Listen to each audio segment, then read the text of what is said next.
Hello मेरे प्यारे बच्चों, मैं एक और मेरी नई वीडियो में बच्चों आप सभी का स्वागत है। तो आप आज का हमारा टॉपिक अनिषेक फल, जिसे इंग्लिश में पार्थेनोकार्पिक फ्रूट कहते हैं, और दूसरा बच्चों है आवासी फल, जिसे फल फ्रूट या मिथ्या फल कहते हैं। तो इस तरह से बच्चों बहुत ज़्यादा इंपॉर्टेंट टॉपिक होने वाला है। एक या तो इसके ऊपर टिप्पणी आपके लिखने के लिए आती है हर साल, या फिर आपको बच्चों 2 नंबर 1 नंबर में मिलते हैं। तो बच्चों आपको ध्यान से देखना है, या आपको उदाहरण के साथ पूछेंगे या आपको उदाहरण लिखने के लिए पूछेंगे।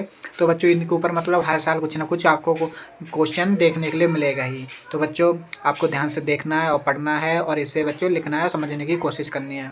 तो शुरू करते हैं बच्चों। कुछ पादप में फल बिना निषेचन के ही विकसित होते हैं। बिना निषेचन के बनने वाले फलों को अनिषेक जनित फल, पार्थेनोकार्पिक फ्रूट कहते हैं। तो बच्चों अगर बात करें तो ऐसे फल जो होते हैं जो बिना निषेचन के विकसित हो जाते हैं, बिना निषेचन के बनने वाले फलों को अनिषेक जनित फल कहते हैं। और इस क्रिया को अनिषेक फलन जैसे पार्थेनोकार्पिक कहते हैं। तो जो बच्चों यही जो बिना निषेचन के बनने वाले फल होते हैं, यही जो प्रक्रिया अनिषेक फलन कहलाती है। अगर बोर्ड में आपको पूछे कि अनिषेक जनित फलन क्या है या अनिषेक जनित फलन क्या है, तो आप ये लिख के आएंगे। तो बच्चों अगर बात करें नोट, और बच्चों अगर आपको ये नोट करना है कि जो अनिषेक जनित जितने फल होते हैं ये बीज रहित होते हैं, मतलब इसमें बीज नहीं पाया जाता है। जैसे बच्चों उदाहरण में आपको पूछा जाता है केला, अंगूर, तरबूज, संतरा। तो बच्चों उदाहरण भी बहुत ज़्यादा पूछे जाते हैं, तो आपको उदाहरण भी याद करके जानना है।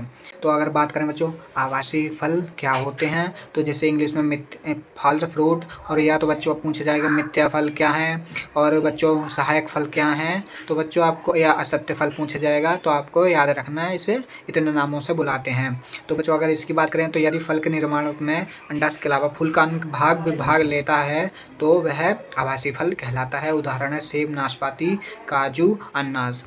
तो बच्चों ये ऐसे फल होते हैं ना कि जिसमें अंडाशय के अलावा पुष्प का अन्य भाग भी भाग लेता है, जैसे पुष्पासन हो गया, दल हो गया, दलपुंज हो गया। इसके निर्माण में अंडाशय के अलावा दूसरे भाग भी भाग ले लेते हैं। तो यही बच्चों आवासीय फल कहलाते हैं। और ये बच्चों बोर्ड किस तरह से मोस्ट इंपॉर्टेंट टॉपिक है, टिप्पणी लिखने के लिए आती है, 2 नंबर में भी आपके लिए पूछा जाता है। तो और आपको ये भी पूछा क्वेश्चन ये भी पूछा जाता है 1 नंबर में बच्चों बनता है। तो इसमें देखेंगे कि सेब को एक आवासीय फल क्यों कहते हैं, पुष्प का कौन सा भाग फल की रचना करता है। तो इसमें आप लिख के आएंगे सेब के निर्माण में वास्तविक अंडाशय के अलावा पुष्पासन भी भाग लेता है, इसलिए एक आवासीय फल है। क्योंकि बच्चों जो सेब का निर्माण होता है इसमें पुष्पासन भी भाग लेता है, इसलिए एक आवासीय फल कहलाता है। तो बच्चों अगर वीडियो अच्छी लगी हो तो लाइक, शेयर और सब्सक्राइब करना बच्चों, और शेयर भी करना है।